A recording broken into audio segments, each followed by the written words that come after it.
Hey folks, and welcome to Let's Talk.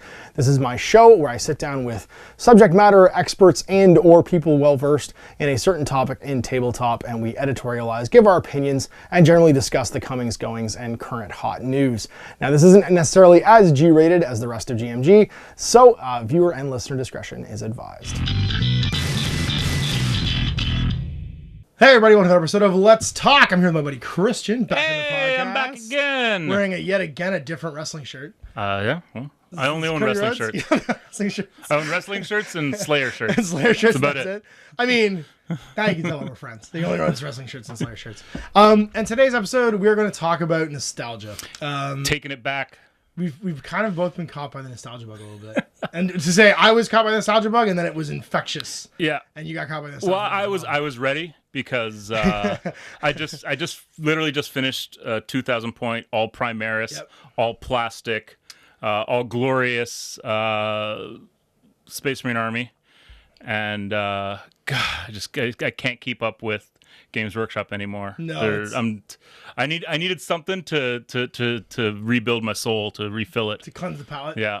And so what happened was we started playing some 6th edition skirmish. You dug out your high elves, which you guys have seen on my Instagram and stuff like that. And then you went back to your one true love, which is orcs. Because always. every like 5 or 6 years, between painting a Space Marine army for 5 or 6 years, you apparently have to paint an orc army. Or well, in this case, the orc army never stops. Yeah. You went to your storage unit and found orc miniatures that are probably getting close to 30 years old. Well, they range from the oldest ones weren't necessarily painted at that time, but the oldest ones come from like 87, 88.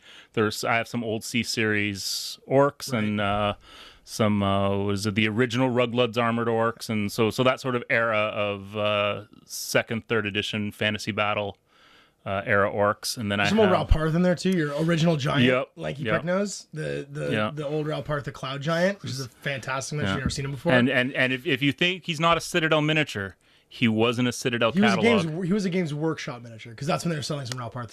So he was imported. GW imported Ralparth models from the States, and he was one of those. So that's awesome. So I feel justified. He was the first giant in my first Orc and Goblin army before I got my hands on the Marauder giant. He's 83, so he's pre-slotted bases, which means he's on his own metal base. And then I've got some really old, and then I found a whole bunch of the 1991 series Kev Adams orcs in my basement. Yep.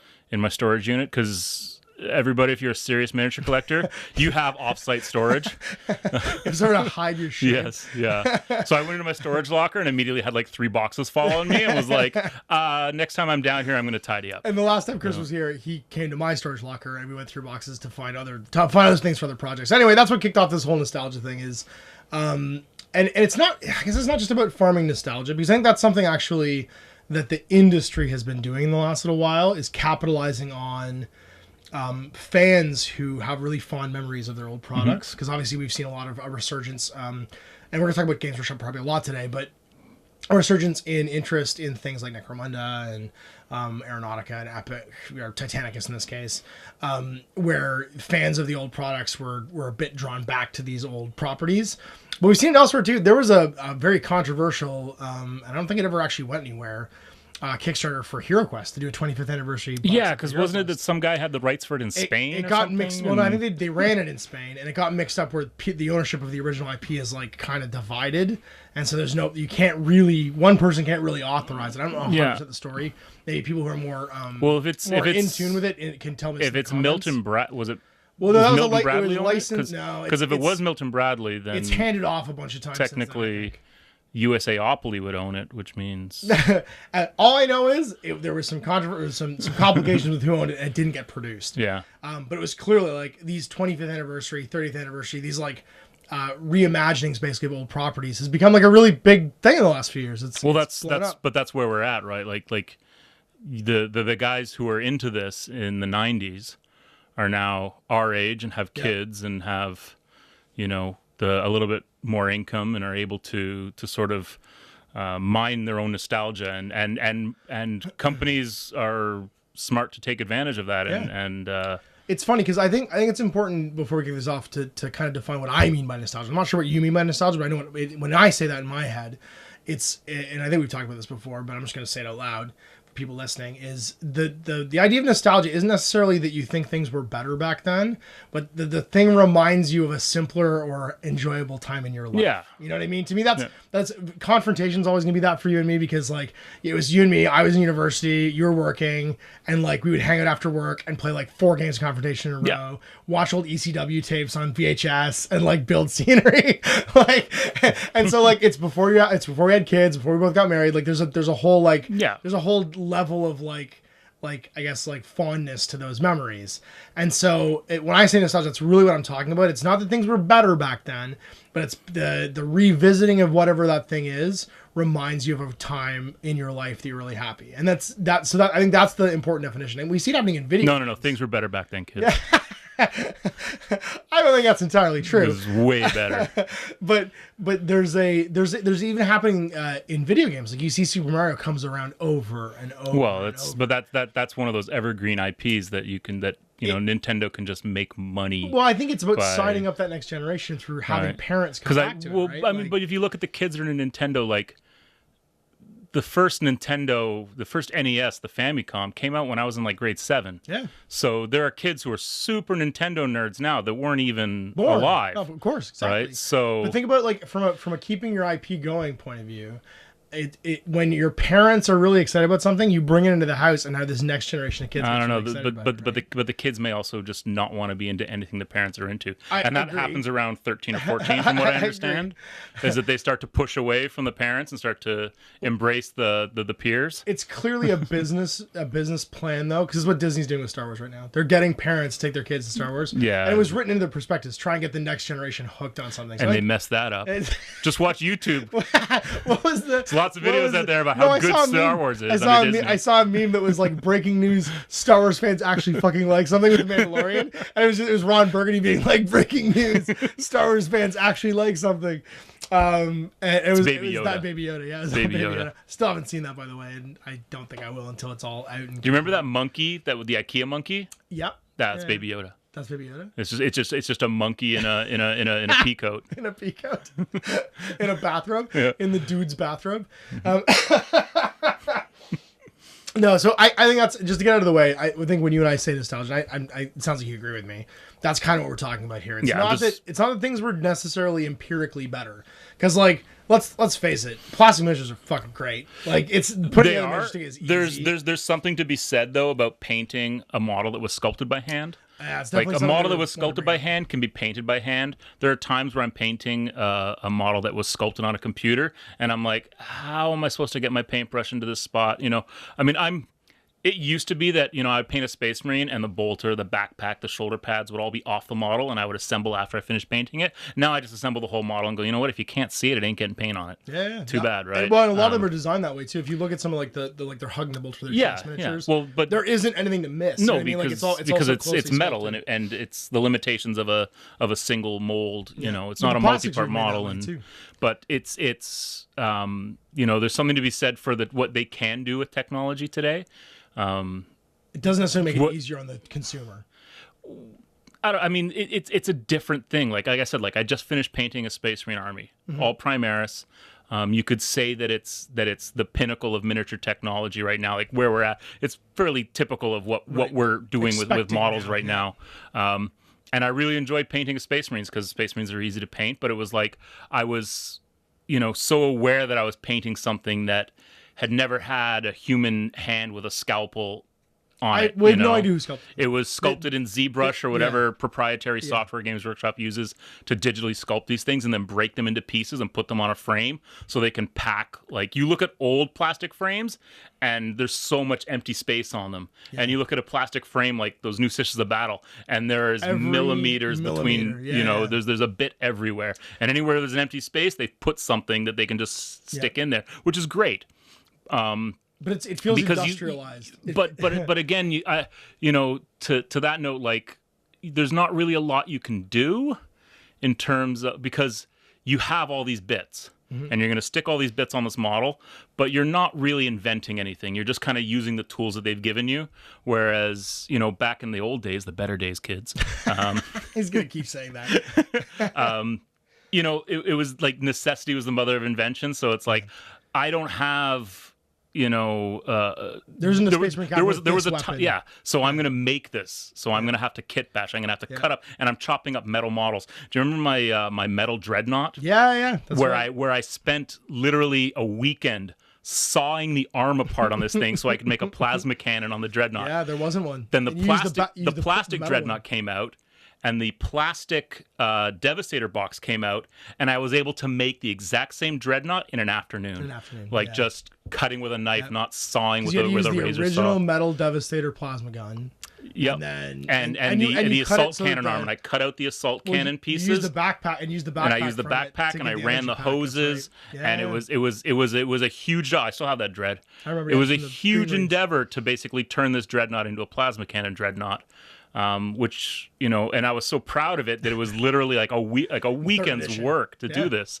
It's well, and now you could do that either by design, where the kit comes with like every possible option, because a lot of times they've actually, the rules now reflect the idea that you never have to do anything outside what comes in this kit. So you can't. It's not that you don't have to. It's that you can't. Yep. And that's one of the things that I've noticed with the new Space Marines. Building a list for that, you're always finagling to spend those last few points. It's hard to get granular. And it's hard because you're not like, well, I can just put a chain sword on this guy and that's 2 points. Yep. I can just take, Can't mastercraft this. Can't but give this guy multiple. there's none of that anymore. So you're always, I don't think you'll see a lot of like 2,000 point lists that are exactly 2,000 points, unless someone's just come up with a really lucky rubric to, slot all that stuff in. They standardize stuff into like 200, 100 point blocks, because I feel. But even then, they're not right. Well, that's where Age of Sigmar went. Yeah. Right? So I think that was a cleaner way of kind of doing it, because Age of Sigmar is in fairly round chunks point value wise in match play.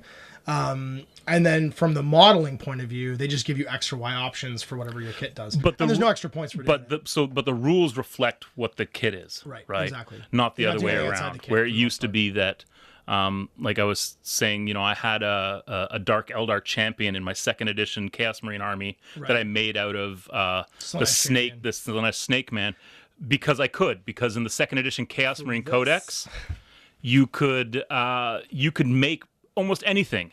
And there was stuff on the back where it's like, oh, you want to have Beastmen and Chaos Warriors in your Chaos Marine list? Well, here are the rules for them.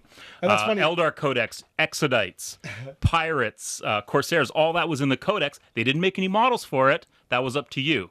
And nowadays it's, we give you the kit, we give you the data slate, and if it doesn't come on the kit, then we're not going to make rules for it. And that, to me, I feel like that's a lost opportunity, and that's a lost art form. Well, I think it's going to be interesting as we go forward culturally, because one of the things that I've got here next to us, you guys haven't noticed yet, is a huge stack of catalogs.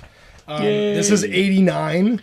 This is what the internet was before the internet, kids. That's right. This one is... We would sit around and pore over catalogs for hours and hours and hours. I have millions of catalogs. That was 89. I think this is the North American miniature catalog from 92. This is, I think, a 93 or 94. Yeah, and then we got 94, 95. And there was a blue one to go with this one, but I'm not sure if you have that. Yeah, through 99. There were two of these, in the bag over there.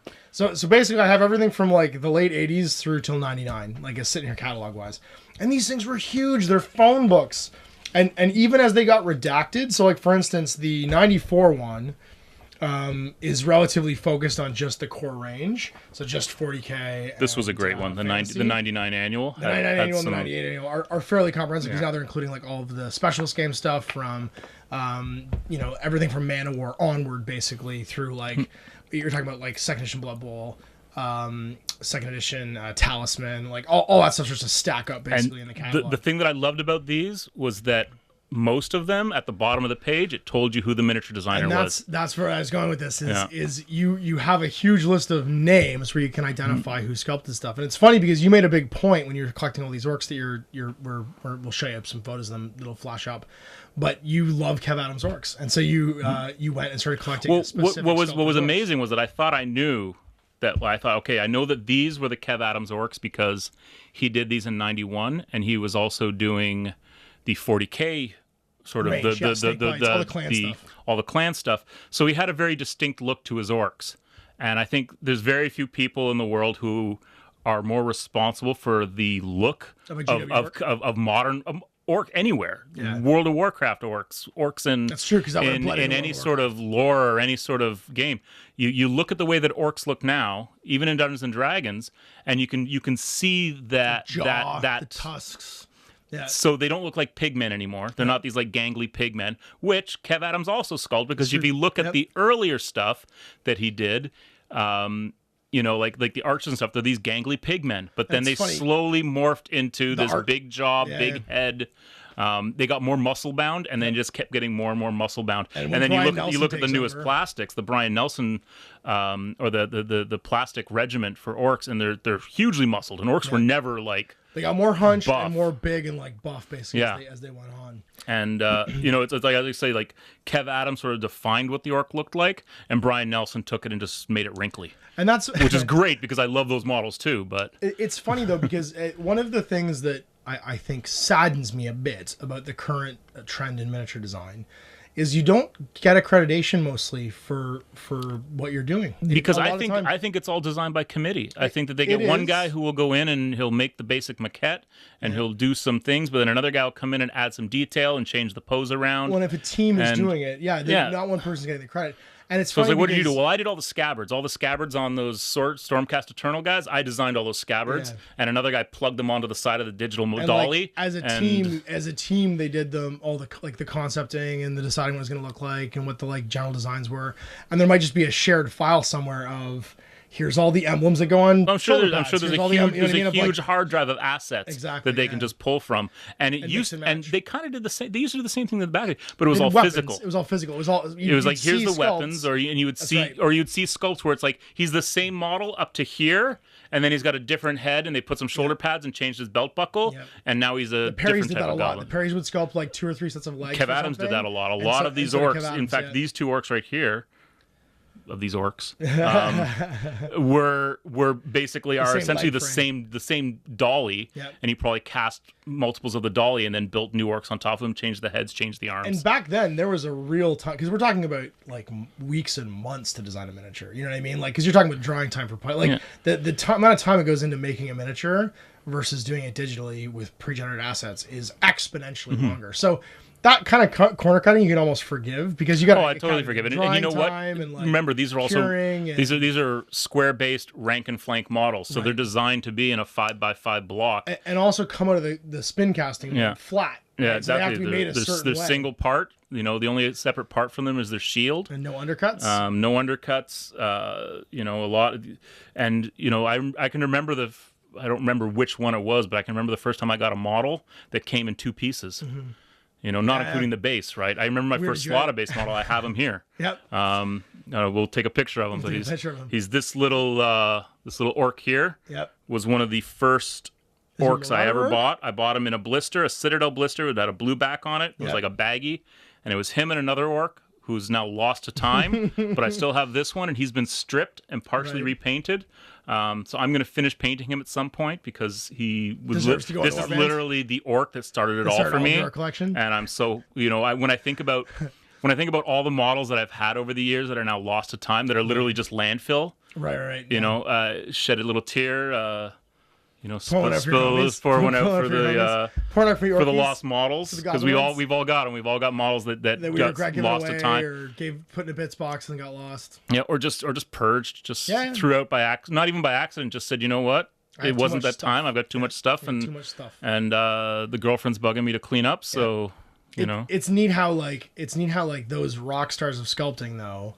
I don't know if they're going to exist for future generations. Like being able to identify a miniature by a certain sculptor. Well, I mean, it's like having a favorite band, or not even a favorite band. It's like having a favorite musician inside a band. But also understanding like you know, Trish and Allie Morrison. Right. You know, one of them did Elves, the other one did Monsters, right? And like a lot of the monsters from the 90s, the vast majority of them are Trish. She has a great Instagram and Facebook page now called Monster Girl Trish, which you should check out if you like old school sculpting, because she goes into her collection of like old physical assets from sculpting, and she'll show off like pictures of like but I mean collection. Like, you know, like names like the Perry twins, obviously. Yep.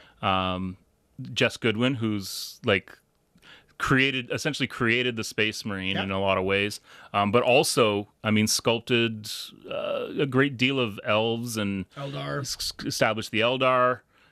He did everything. He did some Chaos Warriors. I mean, I think everyone did some Chaos Warriors. I'm sure that some of the uncredited snotlings may have been him. Well, even John Blanche. Like, just think about how much John Blanche, without having really done a lot of. I don't think he didn't sculpt anything for commercial. He would do converting. And he concepted everything. Yes, exactly. Right? So like, if you think about even just how the concepting back then, a single artist defined a lot of like what came to be a look for a company. We won't know really. Well, it's the difference between being like a staff artist and being the creative director. Yeah, right. Yeah. Well, the artistic director. And so I think it's a bit. I mean, other smaller companies obviously still do accredit all their game designers and all of their sculptors and stuff.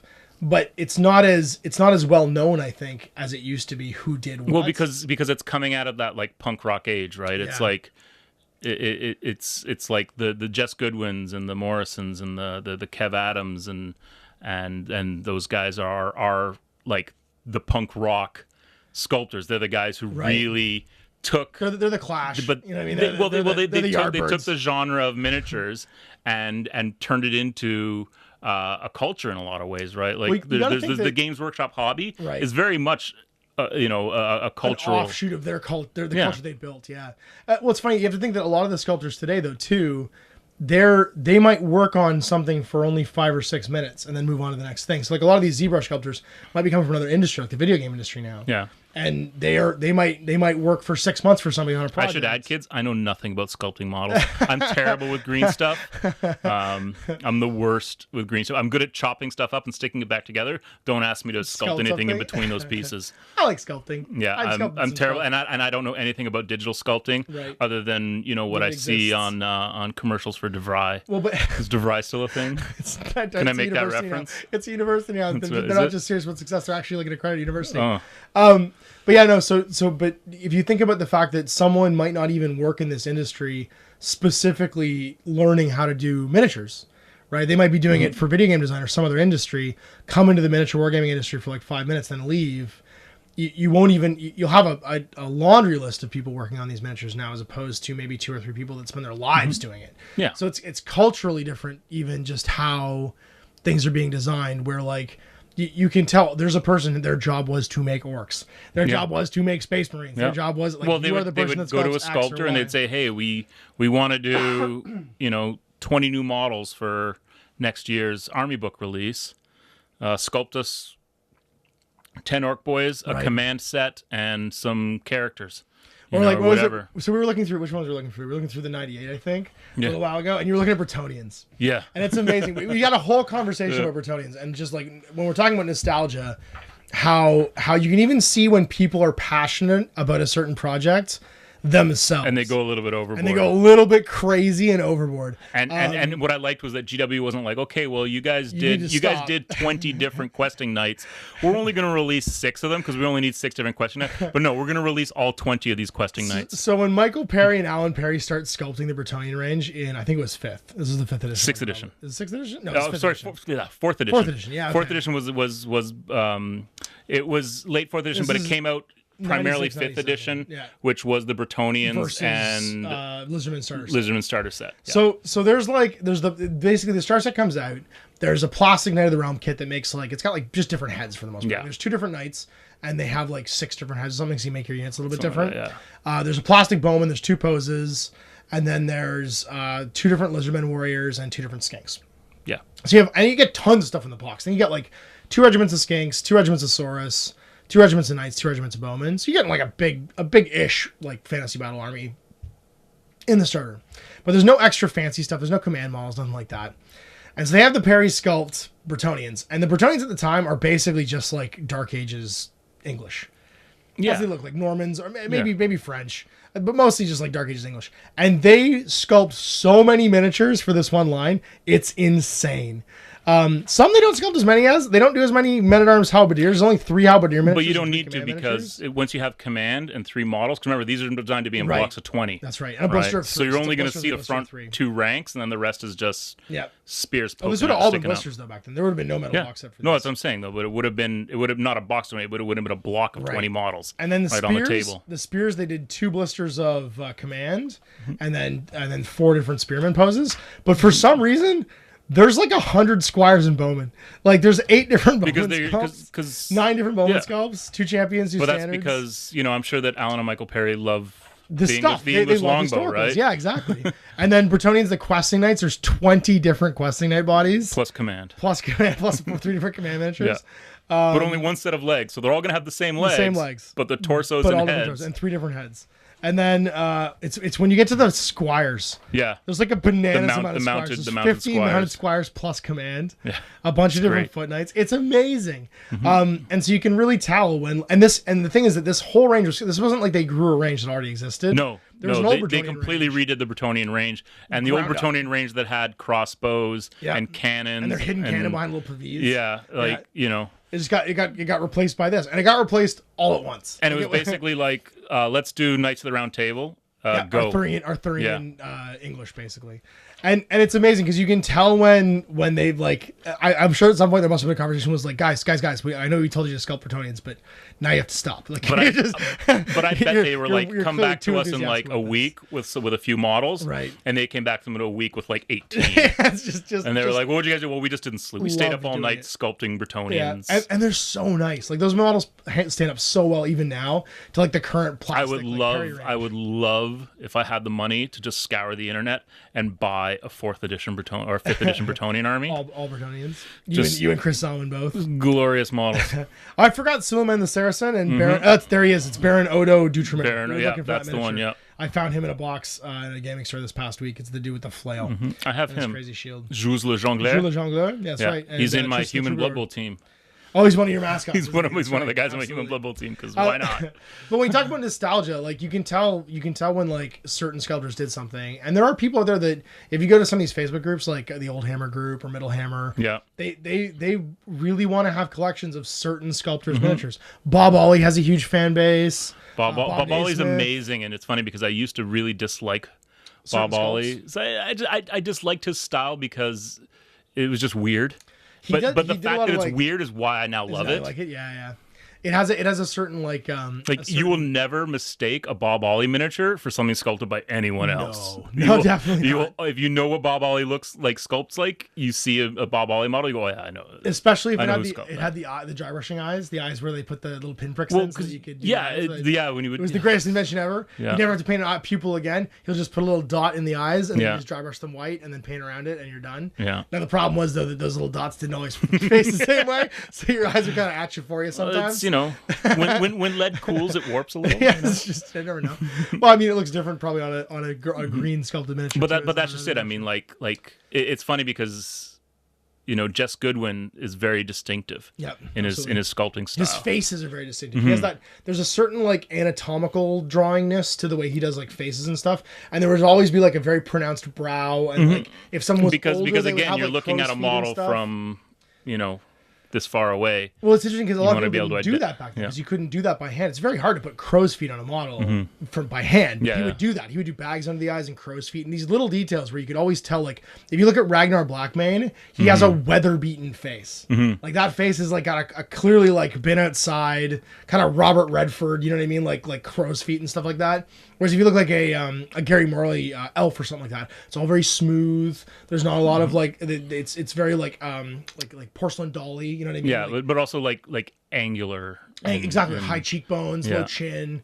And you can pick out who did it because of who sculpted. Like actually, you got a Carl Falwa there, which I think is one of the only Jess Goodwin Necromunda miniatures. He did the entire Escher gang. He did the whole. Oh, he did the whole. He did the entire Escher gang, which is why you bought the Escher gang. I forgot about that. Yeah. That's why you played Escher. I have a good story about that. Do you? Yeah. Well, so they were going on sale. The Games Workshop at Queen Street was having a big sale, right? And I went in the day before to scope it out. Okay. To plan my plan of attack. Was Logan managing about? No. This was I think Jake Vlemix was working there. This is the late 90s. Yeah. So it would have been whenever the Escher gang came out. So it would have been 90. Yeah, whatever. But so I knew which blisters they had, and I knew which Eldar box or which Escher box sets they had. Right. So when we lined up the next day, we were like third or fourth in line. Get through the door, beeline it to the to the Necromunda thing. Pre-stack so you know exactly. Grab the Escher core box, grab the blisters off the wall, go to the counter, buy them. Yeah. And as I'm going to the counter, I can hear this girl behind me complaining, "Oh, they don't have any more Escher. Where did the Escher go?" Because I got them all, baby. Sorry. I'm sorry. Yeah. No remorse. Oh, man. Well, it's GW rarely had sales. Yeah, it's true. And this was, I want to say it was the Century 100 sale, so I would have gotten a Sergeant Centurious at the same time. Went home and painted the Sergeant Centurious that day. I remember that Sergeant Centurious. Do you still have him? Somewhere. Yeah, because you painted him really nicely, actually. You did a really good, because it was weird, because he had no nose. He was kind of like slightly undeady. His nose was kind of like a Skeletor. It looked like Skeletor in the Skeletor the He-Man live action movie. Was it Frank Langella? It looked like Frank Langella in that, where like his they gave him like this skull nose or whatever. I don't even know how they did that prosthetically. But it's funny because you clearly had your favorite sculptors even back then that you would like follow and you would do it it wouldn't even matter what the rules for an army were. You would do an army based on this person sculpted this army. I really want to do. Yeah, I'm sure there were people that sort of. I mean, obviously, you look at the Chaos Space Marines, and the majority of those were Jess Goodwin, right? The original second edition. So like when they established who Abaddon was, and it's funny because there's an interview with Jess on one of the Voxcast podcasts where he talks about that at the time it was just we just need a Chaos Lord and Terminator armor, right? And he didn't have a backstory or anything, so we designed it, and then his sculpt basically became Abaddon, and then whoever was writing the book, probably Andy Chambers or Jervis Johnson, wrote that whole backstory of who Abaddon was. Art. Yeah, exactly. I think that's a really interesting note to make too when we're talking about the difference between them now and how this nostalgia can get triggered. I think it's the difference between making a product through an artistic process versus doing it through a marketing. Through an almost industrialized process where there's a team of people.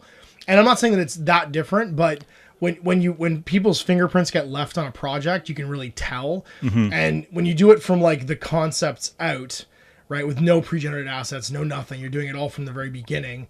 There's this you can feel that riffing on the way. But I think that sort of takes us into the end of Warhammer, right? Right. Was that they realized that we've refreshed these lines. We were looking at the catalogs today, and we were I was like, man, 1998, and I'm looking at the Dark Elder or the Dark Elves in there, and I'm like, this is the second version of Dark Elves. There was another one that came after this, which was the Chris Fitzpatrick Dark Elves, which again is another really distinct sculptor. Yep. He did a lot of the Dark Eldar, and he did pretty much the entire 6th edition Dark Elf range. He did all the witches. He didn't do the regular Dark Elder. He did the witches for the first Dark Elder launch. No, he didn't. No, sorry. I mean, he did. Yeah, he did. It was morally the other stuff. It was just the witches. But I'm getting Eldar and Elf mixed up. But anyways, so I mean, really, again, another just really distinct sculptor in terms of his brows. And we're looking at the Dark Elves, and I'm like, so they got to a point where they had refreshed the Dark Elves 4 times. Yep. So the most recent version of the Dark Elves, and I'm not even counting the Dark 80s times where it was Dark Elves were. More Michael Moorcock, Eternal Champions sort of stuff.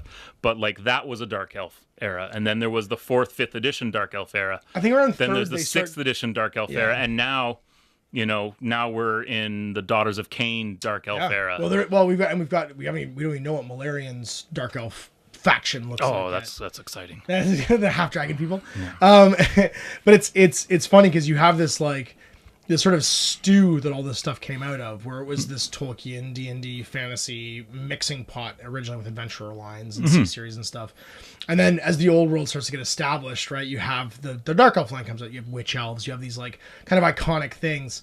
And what was the one you were talking about where it's you were looking through the 3rd edition dwarf book?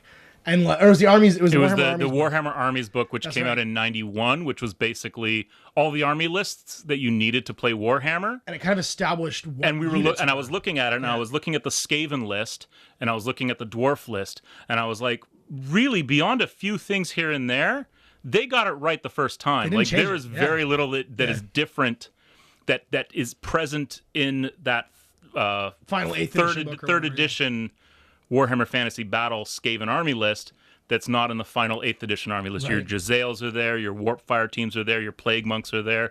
You've got your slaves, your clan rats, your storm, maybe not storm vermin, maybe those are added later, but like essentially like the core. And with the dwarves, it's like the iron, what is it? The Ironbreakers, the Hammers, the Longbeards. It's all there in this 3rd edition.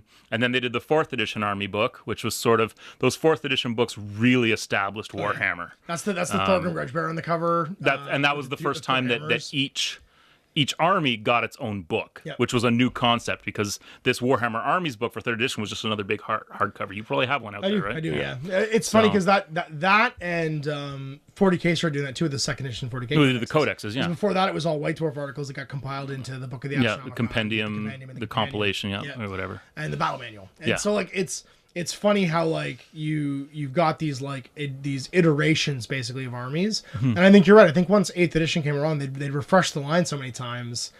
You kind of peter out of. You can only sell. Well, people still have these collections going back for 30 years. But that's just it. It's right? Like if you have a new Dark Elf, Witch Elf, or something. So you have 4 versions of Cold One Riders, but people and still now have you're Cold asking, One are you going to ask people to buy now a 5th version of Cold One Riders? Well, also, like imagine your own Steam. You're running out of Steam to create the same thing over and over again. So and you get to a point where it's like, this is the perfect iteration of this. Like the current Dark Elf Cold One Knights are amazing models. I still prefer the Chris Fitzpatrick ones, just because those lizards look really slow and dumb, which is what a Cold One should be. The new ones are a little bit too veloz. They look too smart. They look too predatory. I like the big dumb lizards that, if you ever read the Malleus Darkblade novels, which are fantastic, and it's Dan Abnett doing fantasy, when you read those, and you realize that his Cold One is like the smartest Cold One. Right. Spite, I think is his name. Spite the Cold One.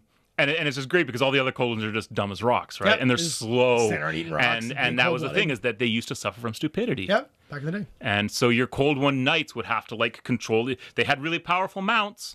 My mount gets 2 attacks at strength 4. Yep.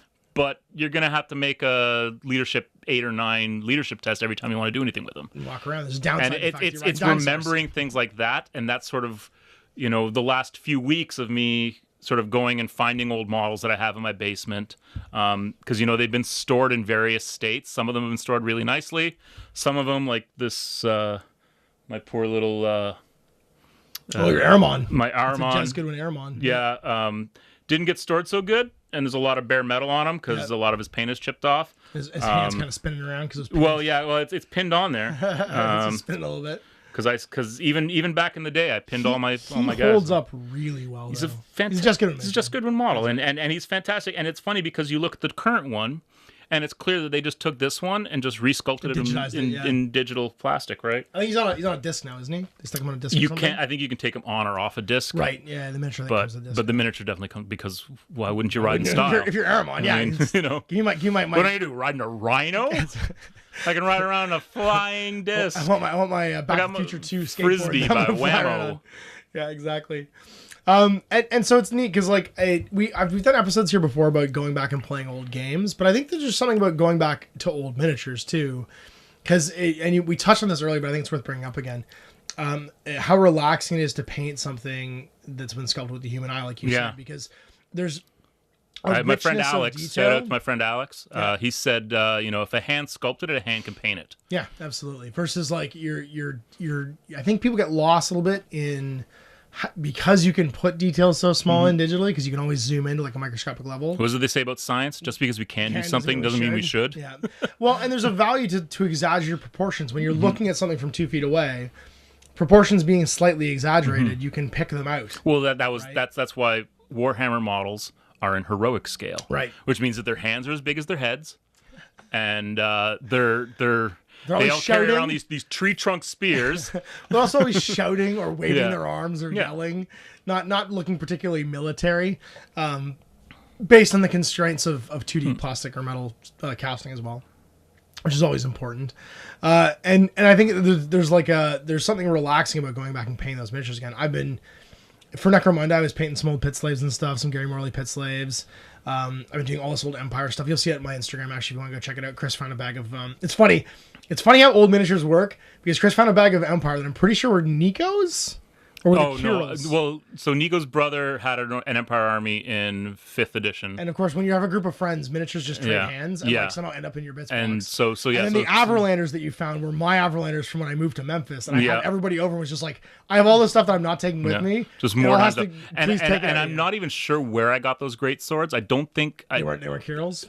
No, because they're bare metal. They weren't even primed. So I'm wondering if I may have, or I may have picked them up at a trading thing or something at some point. But I wasn't gonna paint them, and so I gave them to you, so you could paint them, and now they're painted, and you'll see them at some point. That's right. And I gave you a bag full of old Jessica and Skaven from And what do we call it? The Great Miniature Symmetry. Miniature Symmetry. That's right. Which means that which between all of us old codgers. Someone somewhere is going to have that model in their bits box. Well, it makes me happy to see somebody love something too, because I will grab oddities because I think that they need to be preserved. Like I have this I don't know if it's just like a predisposition. One day we need to do a video tour of your my storage unit. Of your storage unit. It would be bad. Well, I don't want to see that dark side of me. That's a hallmark of my madness. It's fantastic. There's a certain amount of madness. Well, he was snapping photos to send to his buddies on Discord, and it was like it got a little. There's some crazy. Yeah. In my storage locker. When I'm like, hey, Ash, how many sealed copies of 3rd edition 40K do you have? What? Why? Just stop. Why do you have? I have a bunch of Dread Fleets. Fleets. Still in the shrink wrap. There's a lot of Dread Fleets. There's a lot of Space Hulks. And it's funny because I said, you realize that this was my storage locker? None of this stuff would still be in the shrink wrap because I don't have that level of self-control. I'm like, I want to open it up and build Gorka Morka. I'm just gonna build some Gorka Morka today. But I will grab stuff. if it's in like because I like going to old gaming stores and digging through their bits boxes and stuff. I like grabbing stuff just because if it's discarded, I feel like someone's going to appreciate it and I'll find a home for it. Like I found a bunch of Bretonnian stuff for Chris. I found Chris Salmon, sorry, not this Chris.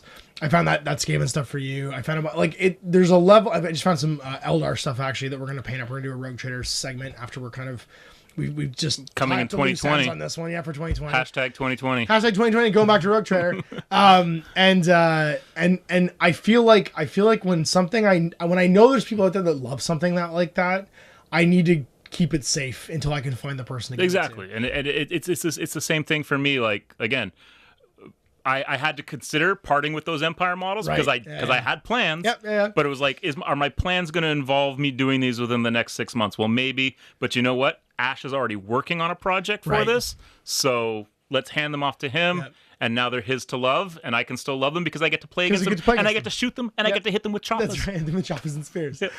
And I think there's something like that's actually one of the spirits of our better nature thing that I've seen online. In these like old hammer and middle hammer trading groups. Yes. There's not a lot of fight. There's a lot of like people helping people out. There's always like, I saw a guy today, he had 2 of the old Marauder like MM01 trolls. Right. And he was like, all I want are 4th edition stone trolls. Yeah. And another guy was like, I got 4th edition stone trolls. So they traded them troll for troll. And it's not, whereas like he could have sold those on eBay for 30 or 40 bucks a piece. But he just wanted to make sure that they, instead of going to a reseller who's going to try and or make extra money or graft someone on eBay for exorbitant amounts of money, he's like, well, we keep it in the family, right? And that's like and that's a really interesting thing that like the people that have an appreciation, I think, for this chunk of time, I think, and I think if we were to cast a dividing line now, it's the pre-digital, post-digital age. Right, because I don't think it ends at like, because we're talking about we've been doing a lot of stuff with like Middle Hammer in the 90s and stuff, but I think it keeps going because those Fitzpatrick elves are in the 2000s. Well, I mean, I look at anything that's like, I consider, to me, Warhammer kind of ended with 7th edition. Right. 8th edition was a thing. I played a ton of 8th edition, but to me, I didn't feel like I was playing Warhammer anymore because I can draw a linear line from 4th, 5th, 6th, and 7th, even though 6th and 7th was technically a new generation. Right. The lineage of the game felt the same. 8th edition, there was just too much that was different. Rolling for charges. But you look at 8th edition is proto AOS, right? And you can see the base DNA strands of Age of Sigmar in 8th edition fantasy. You can see that there. But 8th edition fantasy for me was wizards showing up to cast a whole bunch of spells and a bunch of guys coming in to watch them do it. I think take it off. Yeah, and be like, oh, purple sun. Okay, I'll just remove my giant unit of great swords now. Yeah. Sorry about this. I'm gonna Doom and Darkness. Steal Soul Steel. Oh, Grimgor and his guys just died because they got Pit of Shades. Oh, that's a shit. But again, like, But then I think back to 5th edition, which we call Hero Hammer, because 5th edition was literally you gear up a couple of heroes and you send them in with some guys to watch the heroes kill everything. Remember the hat? Remember the cheese hat they had at Queen Street? There was that one cheese hat. Because it was the vampire lord on a chariot with the car scene ring and the heart of woe. Oh, it was just fly. But there were always stupid things you could do in 5th edition that, like, I mean, I think you were smart to put your lord on a chariot because 1 to 3 you hit the chariot, 4 to 6 you hit my lord. The chariot so dies, right there I've got a 50-50. I've got a 4+ invulnerable save essentially against any hit coming in because you randomize your hits between my character and my chariot. But I mean, like, I remember things about that. I remember playing a game against my friend Nico and his Bloodthirster. Literally ripped the crap out of almost my entire orc army, and I had him down, and a single Doom Diver, boom, in the head killed the Bloodthirster. And at that point, we were like, okay, well, now you have to model that Bloodthirster with a Doom Diver sticking out of his head. Sticking out of his head when he reincarnates or whatever, he's just got it stuck in there. Is that the Doom Diver? Do you have the Doom Diver? I have Doom Diver right here, man. Is that Doom Diver? This Doom Diver right here. He is the notorious Bloodthirster killer. Yeah, it's interesting because there is like a certain like amount of like cultural difference I feel between the people that are currently like I think looking backwards versus people who are maybe have never experienced that era of miniature wargaming. And I don't think it's not wrong or right. This isn't like no, I mean, but far be it for us to tell people how to enjoy their hobby, of course, exactly. Right? I mean, I'm going to enjoy my hobby my way, and if you don't enjoy your hobby the same way as me, it just means we don't enjoy our hobby together. It's just interesting though that I don't see any toxicity really in those groups. And yes, there's people that have been there is going to be a certain amount of like bad actors and stuff. People who are recast like there's people that are being like coming to that community. But you're going to get that everywhere. Every but it's not about how group to enjoy has the its hobby, own. Right? The only thing I've ever seen them fair argue share about, of assholes. the only thing I've ever seen them argue about is what is Middle Hammer or what is Warhammer. That seems to be the only thing that people argue about is, and the answer seems to ultimately just 6th edition. Well, what does it mean to you? Middle Hammer is 6th edition. There isn't a right answer. It's what does it mean to you? It's what does it mean to you personally? Because the real answer to what is nostalgia, what is collecting is what is it that you find that's from your past that makes you happy because it makes you remember something, and that seems to be the It keeps coming up over and over again because people want to know if you're new to this scene of like collecting through nostalgia or whatever, or collecting old stuff. It's like collecting baseball cards or hockey cards. Like there is a culture around all that old stuff, right? People want to know what that consists of. Well, and the thing is, it's a moving timeline. What I think is great is that we're in that era.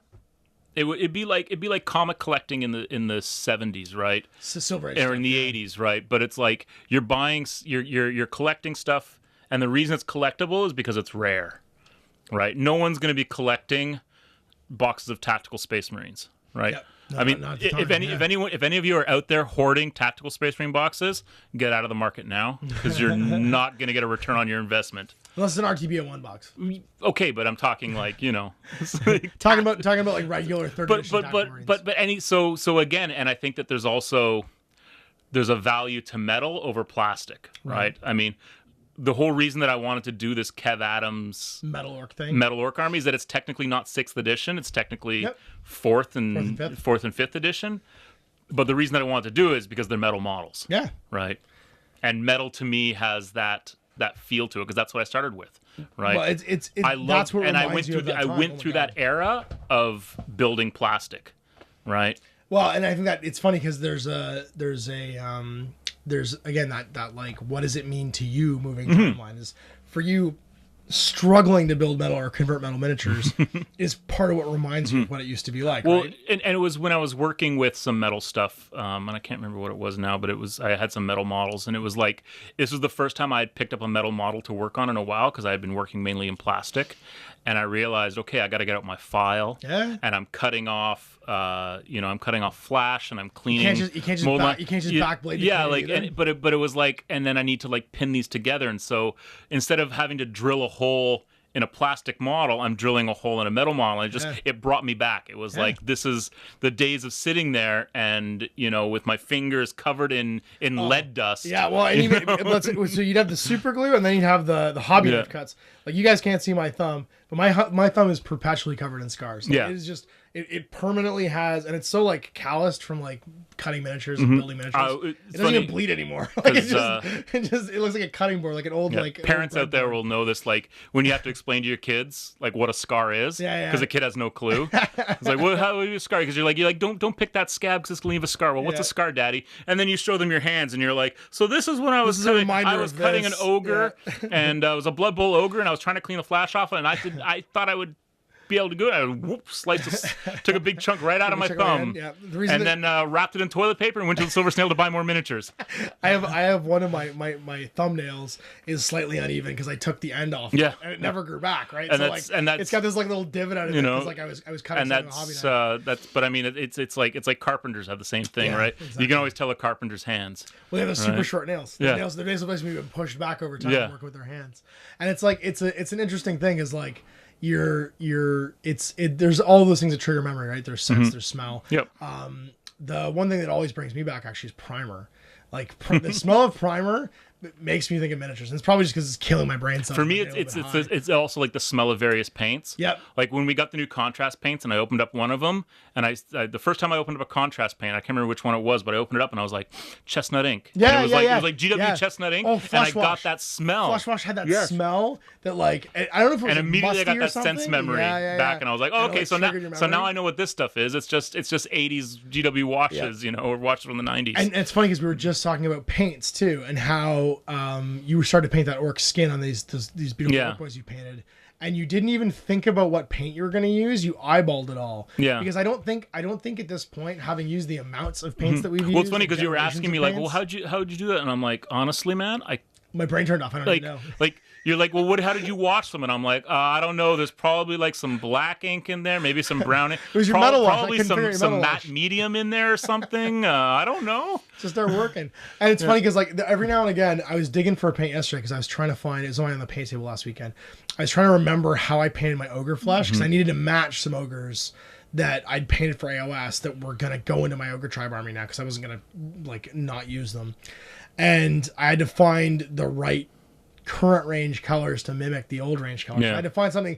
So like Rhinox Hide is pretty close to Scorched Brown, but it doesn't transition the same way. Yeah. Do you know how like Scorched Brown would turn a little bit pink when you lightened it? It doesn't. It doesn't do. It doesn't. This Rhinox Hide doesn't do it the same way.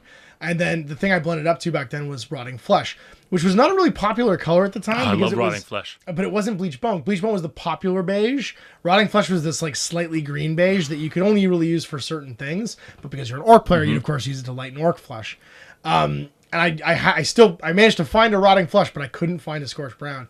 And so I had to go and try and do my best. What's funny is I knew guys who had notebooks. Right. And they would write down their formulas for how they'd painted stuff so they could go back. I've never done that. In my life. So it's always just like, I mean, when I look at I have sort of like, here are some first generation orcs that I ever painted. This is a Ruglud's Armored Orc. And then you can see sort of like the second, and then like my 6th edition orcs or my 4th edition.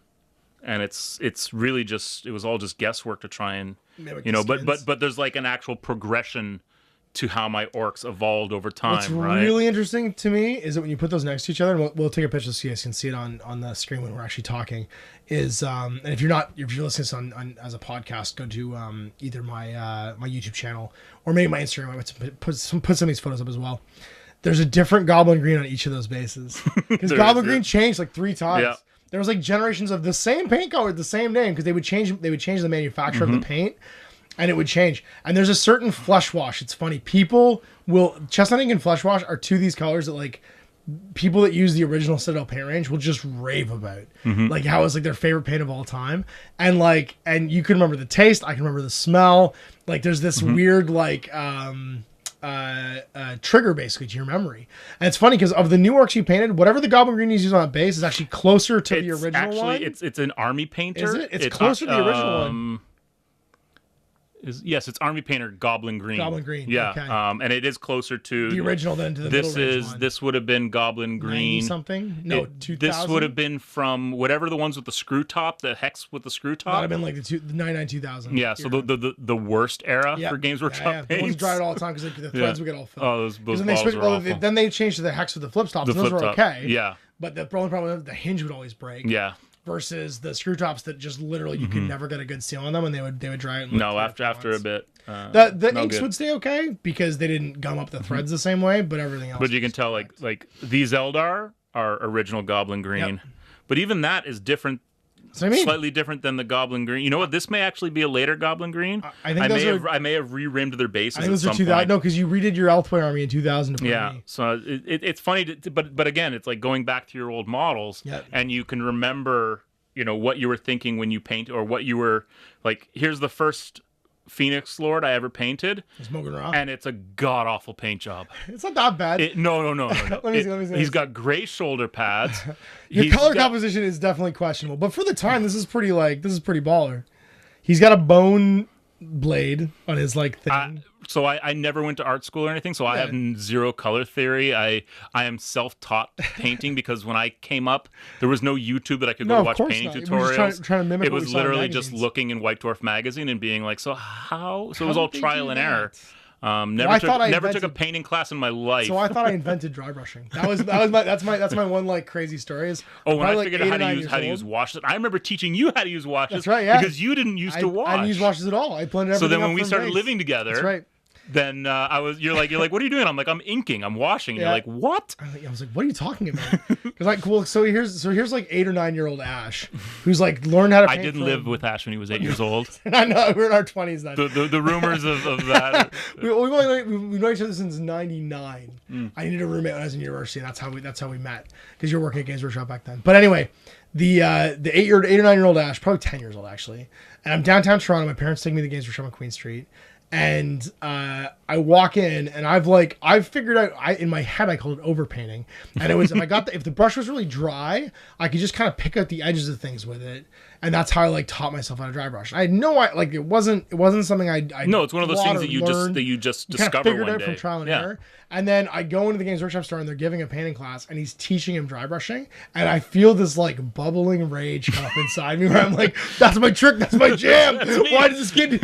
He's not earning this? I'm so mad that this kid is basically being taught how to dry brush, and my blood, sweat, and tears figured that out because I was so proud of this thing that. So when I was painting, my friend Nico and I, we would get together and we would paint all day. We'd get together, in the summer. And that's why, it was funny because we realized that we were doing a lot more hobbying in the summer because obviously we weren't in school, but we were in grade 9, and all this. So this would have been 89, 90, right? And at that point, that's when Warhammer's really exploding in North America.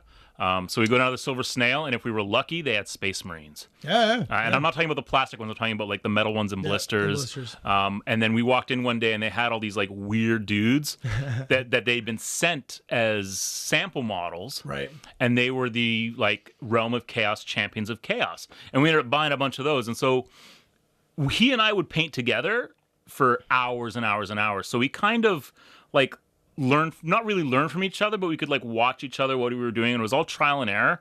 And that's that's basically how we learned how to paint. Too, you're doing stuff together, so you have this and we both grouped between assets. He and I, we both have very distinct painting styles. A lot of kids that I'll see their armies, and I'll be like, you learned how to paint at Games Workshop. And I'm not saying that's a bad thing, because it's a fantastic thing, because Games Work, going into a GW store and having a staff member sit down and show you how to dry brush, show you how to wash show you how to base coat. Yeah, absolutely. Show you how to assemble a model, because now it's plastic, right? And now it's plastic, because this hasn't been plastic for 30 years. But you jump rungs. You know what I mean? I think that's the difference, is when you had to teach yourself, you climb each rung one at a time, kind of learning as you go. But you can in today on YouTube, you can jump all the rungs in about 30 minutes. Yeah, and you can see a master go from primed model to painted model in a 15-minute YouTube video, and pick up all the key points along the way. Airbrushing miniatures, I've never airbrushed a miniature. I used to airbrush tanks in high school, but I've never airbrushed a miniature before, and I'm not sure if I want to, because it's one of those things where it's cuts time. And you know what? But I'm old and I'm set in my ways. I'm an old dog, and for some people though, they don't want to cut time because they're actually enjoying the whole process. Exactly. I really enjoy now, as I've been painting for 35 years, is I really enjoy painting a single miniature, not assembly line painting something, but it's painting a single miniature from beginning to end and doing it a bit at a time. Not even like going in and doing all the browns at once, but like starting at the boot and finishing the boot and then working my way up the leg and like painting like very slowly. But not all the time. I like doing it every once in a while, and it's just this like really satisfying. It's completely different skill sets. Like painting my Space Marine army, my Mantis Warrior army, completely different skill set than painting these orcs. Right. Just in terms of what I'm using in my head to paint those Mantis Warriors, it's a lot of washes. A little bit of dry brushing, edge highlighting. Yep. Not a lot of like.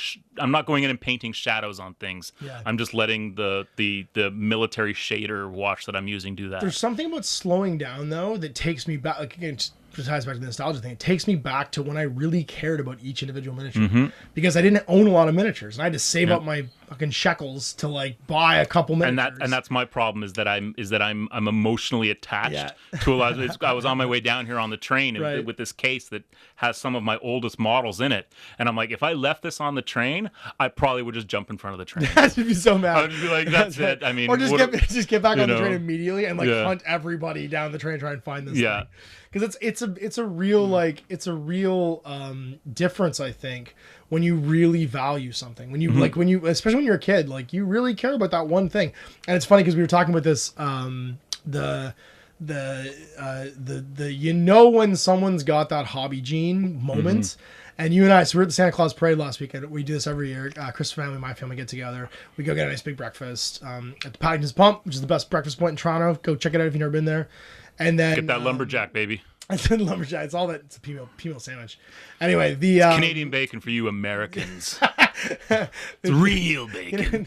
Or they just think it was ham. So then we would ham with cornmeal on go and we go watch Santa Claus Parade. We walk around downtown. We have a good time as a family together. And so this year. Right before we went down there, I was in a local hobby store here, Max Christian Games, and someone had dropped off like their like, this shit's been in my closet for like 10 years. I'm just getting rid of it stuff for him to consignment sell. And every time that happens, Dan gets in touch with me usually, or he posts something on Facebook. And it's like, hey man, I got a bag of old shit. I don't know what it is. You want to come look at it? And this time I wrote some really cool stuff in there. And one of the things was there was a baggie of old HeroQuest miniatures. Like I think it was some skeletons, a Famir, some orcs, some goblins. And actually, the coolest thing was actually there was an unfinished or unused pad of the hero rosters. Yeah. Anyway, I grabbed a whole bunch of stuff, some Gorka Morka stuff that we're going to check out, some Kev Avon stuff that you might see in the future. A lot of spoilers here. But hashtag 2020. Hashtag 2020. But the HeroQuest stuff, I was like, well, I finished my copy of HeroQuest. I have a completely painted copy now. I'm going to get these for cash, and I'm giving them to cash. And my daughter loves the idea of like, my kids call it work stuff guys. And she loves hanging out with dad. So like we do talk about painting toy soldiers and we have painted toy soldiers and she wants to get together. Actually, Ayana and her want to get together and paint work stuff guys. But the reaction that Cash had to those miniatures was like unbelievable. Yeah. And like these like 8 little HeroQuest miniatures have been the only thing he's played with for about 2 weeks now. And when we were down in Toronto with Chris, Chris was showing me a picture of a miniature on his phone, and then that was all Cash wanted to do for like, I couldn't put my phone down. Christmas was over. I had to lie to your son and tell him that the battery on my phone was dead to get him to stop looking at the pictures on my phone. Pictures of miniatures on the phone because there was work stuff guys on the phone, and I could tell right then. This kid has this gene of like you can watch the imagination space. He's begun his hero's journey. That's it. He's no matter what I do from now on, it won't matter. I don't think if I never bring another toy soldier home for him to see, and we don't have a lot of stuff at home. Like for the most part, it's all here in the studio, right? So like if he's coming here to drop stuff up, pick stuff up with me, like after school, he'll occasionally be in here. But for the most part, he'll only see stuff when I take it home to paint, and if it's like sitting on the dining room table, whatever, waiting to come back or to the studio, basically. But he is like viscerally attached to these miniatures that I give him now, and they're perfect for kids because they're one piece. Yeah, they're HeroQuest. They're HeroQuest miniatures. They're indestructible. It's amazing how perfect they are for a kid his age is like 4 going on 5. But he is obsessed with this vista of imagination in his head where they all have names, they all have these little imaginary battles across the coffee table. Well, he's built a universe for them in his head. No, we haven't told him anything about it. No, he doesn't need to. He doesn't need to know. Yeah. He just knew that these guys were going to go off and have adventures. And even more than like his Lego collection, anything else he plays with right now, he is like obsessed with these guys. And And it's really interesting because I can tell right now, and I don't think it has anything to do with the fact they're miniatures. It's that they're like a blank canvas, and his imagination is writing a story for them. Exactly. Right? Whereas all of his Lego guys are from a theme or a set or like some kind of background or IP or something. They're Harry Potter or they're Disney or whatever. They're from a movie he's seen. But these HeroQuest miniatures are just a blank slate, and he is creating his own mythology for them in his head. And I don't know what that is. There's a certain like personality type. But that's I don't think it matters if it's a boy or a girl. I think it's a thing in his head. Yeah. And you can see I lit the match and it's gone. I couldn't stop it if I wanted to at this point. But that's the way that, like that we did it too. Yeah, absolutely. I think back to like the first time I saw a box of Space Marines. I had no idea what Space Marines were. I had no idea what the Warhammer was. Yep. I just saw spacemen, and I was like, "Oh, those are cool." That's cool as shit. And and then it was another guy that was the husband of one of the ladies that worked at Silver Snail, right? And he had painted up Space Marines white with Z's on their shoulder, and they're called zone troopers. And I was like, what's troopers. the zone? I want to know what the zone is, man. How can I go to the zone? Where's the zone at? Yeah, and then like those were the first game of 40K I ever played was a demo at Silver Snail, and it was zone troopers versus orcs. And halfway through, a bunch of Harlequins showed up. And I was like, Harlequins? What's a Harlequin? And they're like, well, they're like space elf clowns. And I'm like, oh my God.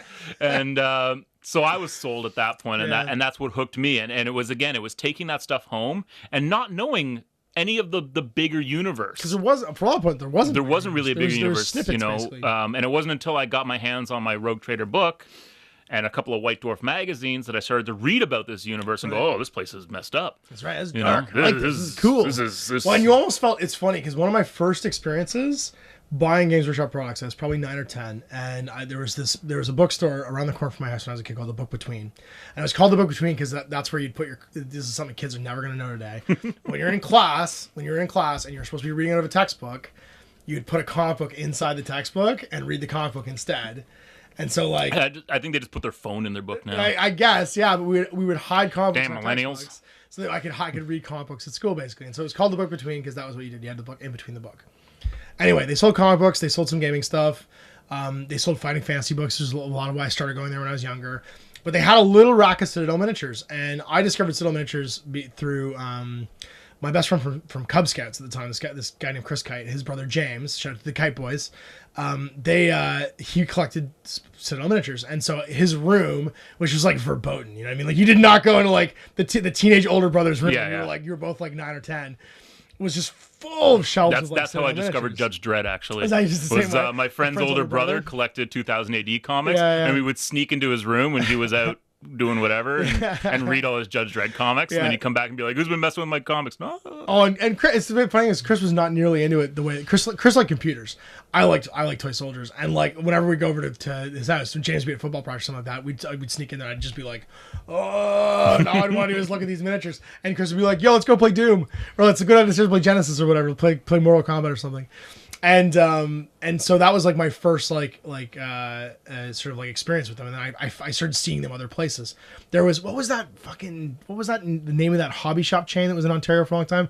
Leisure World, yeah. Was it Leisure World? Because they carried Citadel miniatures too. Yeah, that's where I started.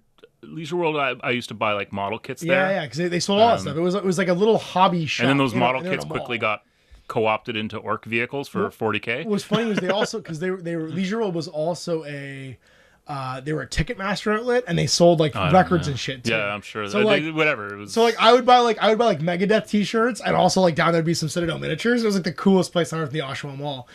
So anyway, short story long, I chickened out of getting a Realms of Chaos book when I was like 10 or 11. Because I'd saved up all this money, and my mom came down to the Book Between with me. And those books were $30. Those books were like $30 for the time. This is a big expensive book, but the problem is I walk up to it, and my mom's like, "So where's this book? Do you want to get?" And I go over to the wall and I look up at it, and it has a parental advisory sticker. Suggested for mature readers. Only, and I'm like, It's not here. I totally chickened out buying it because I was like, I don't know, how do I explain to my mom that I want to buy this book? It's about like fucking demons. And, like, she already thinks I'm a little bit fucking weird. Like, how do I do this?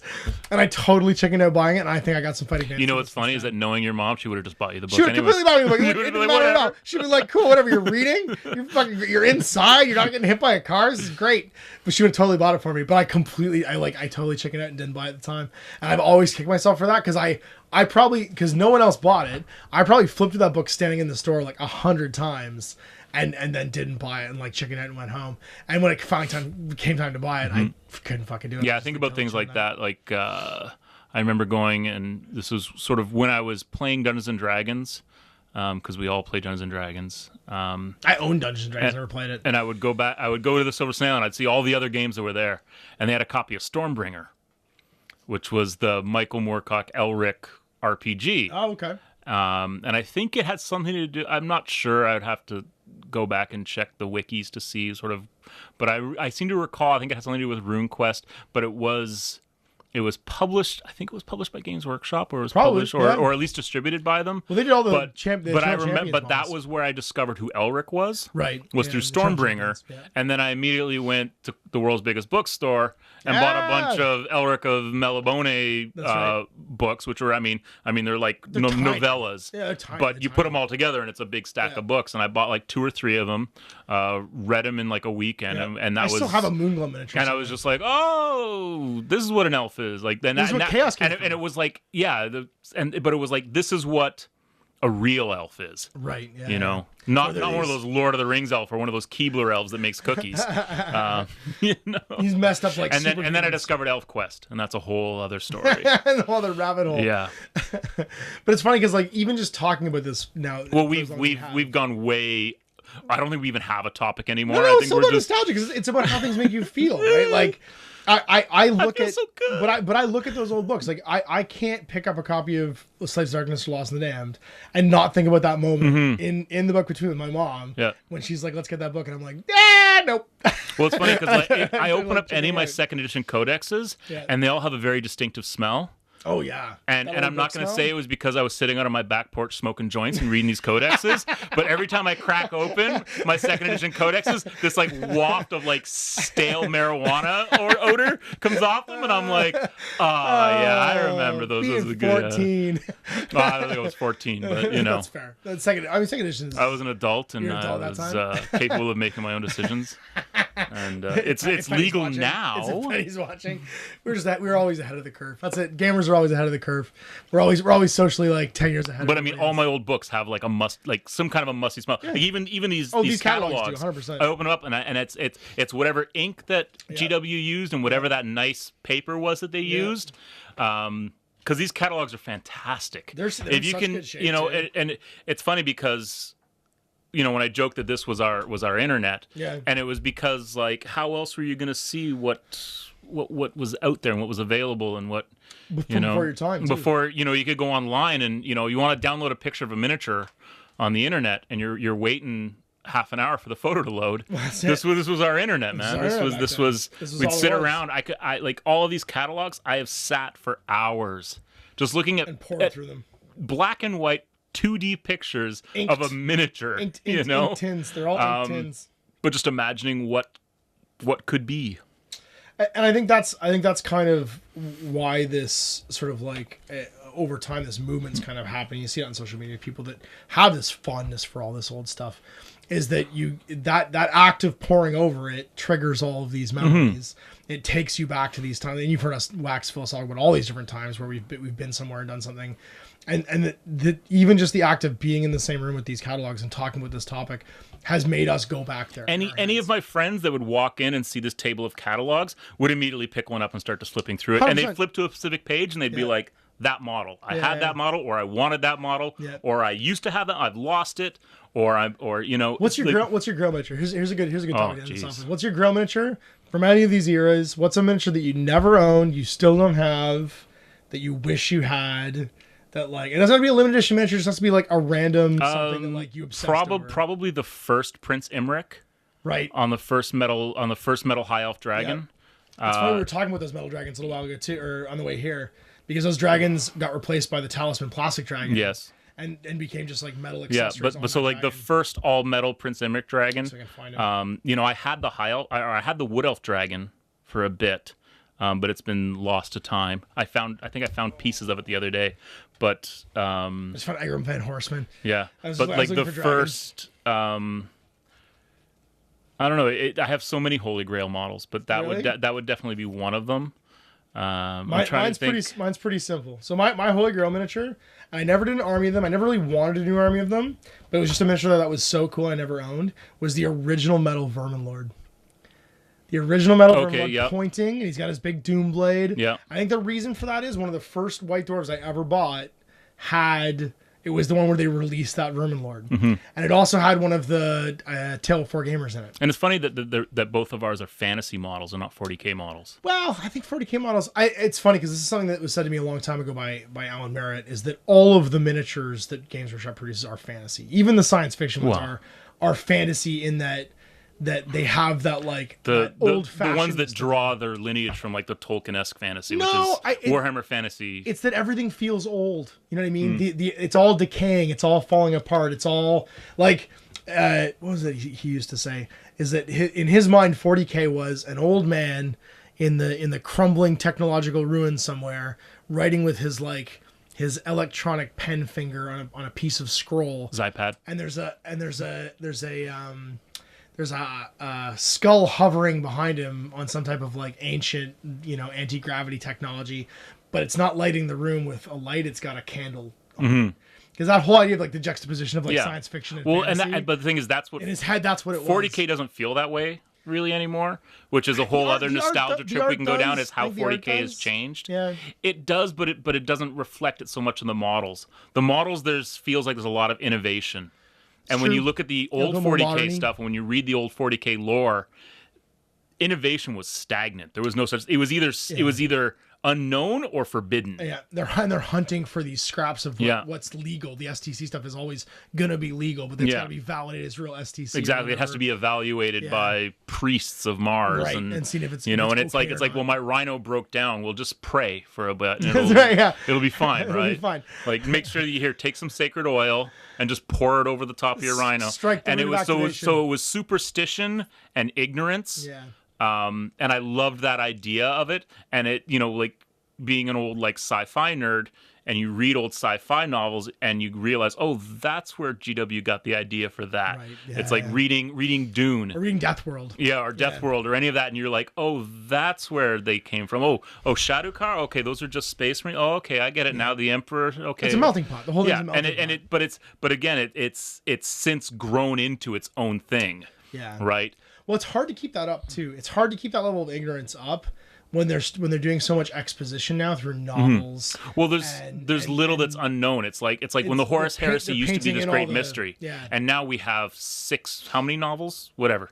How many ever novels of Horus Heresy novels? 60 maybe? And they're great. I've just been listening to the Solar War on Audible. One? Which one's that? The most recent one is Lost in the Damned. Okay. And it's literally taking the Siege of Terra, and it starts from the first ships of Horus's fleet to enter the solar system, right up to, and now I think the next one is the Gav Thorpe one that's coming out, which is called the First Wall, and it's literally the Chaos Forces getting to the First Wall. Right. And there's like parts of like how Angron, no spoilers here, kids, but the way Angron gets onto Terra is the most badass way possible. Way. I'll tell you off air. I'm assuming he just because jumps. I know you don't care about spoilers. That's right. I'm assuming he just jumps. He just gets out. He just opens a door and goes. Pretty much. I mean, I think that's a spoiler. It's Angron. Yeah. It's like, is it go time? Are we near enough now? But it's also all about like how Karn keeps Angron contained enough to the point where he gets him to Earth, where he can do that. It's funny because that's where I last left Angron in the Horus Heresy. He was chained up in the basement of a spaceship, basically. Oh, that didn't last long. I didn't think so. And let me just say that whole spaceship,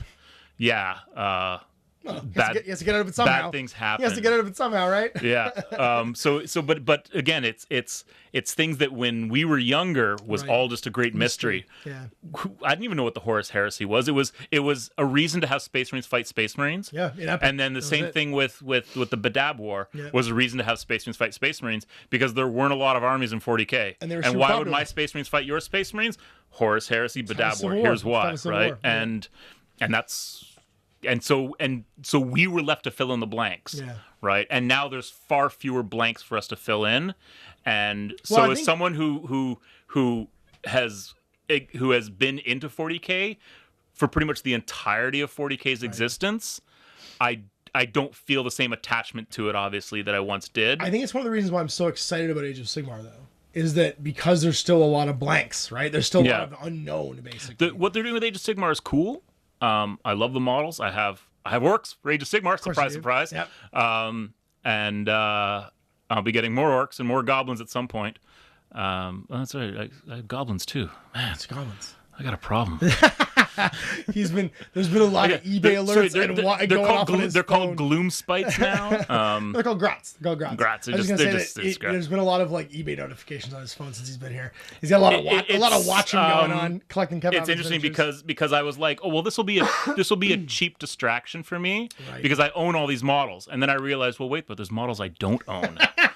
And I'm like, funny. You know what? I don't have old metal Wolf Riders because I had plastic Wolf Riders for 6th edition. I never had Wolf Riders in 5th and 4th. Well, you've been on Stuff of Legends, grabbing catalogs on your iPad and then circling all the miniatures you don't have. And I keep getting Facebook chats from them, just like, I need these 5 orcs. Yeah, I'm looking at these 5. I have these 5. I need these 5. I have these big ones, but I used to have this big one with bow. Find me this big one with bow.